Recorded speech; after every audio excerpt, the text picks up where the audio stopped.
matured na butter, chocolate Oreo, powdered milk, all-purpose flour, at saka sugar. Make sure lang guys na dry yung ating kawali bago natin ilagay yung ating flour. Halo-haloin lang natin siya hanggang sa mag-golden brown. Continuous lang yung paghalo-halo guys para pantay yung pagkaluto ng ating flour. Pag nag-golden brown na siya, ilagay na yung powdered milk.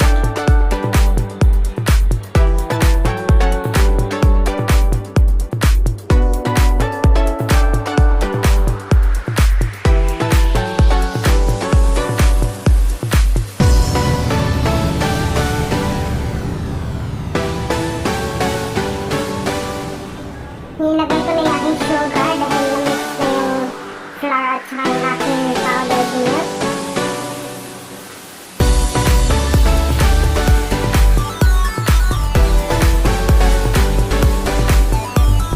Mahina lang yung apoy guys kasi luto naman na yung ating all-purpose flour.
So, ayun na guys.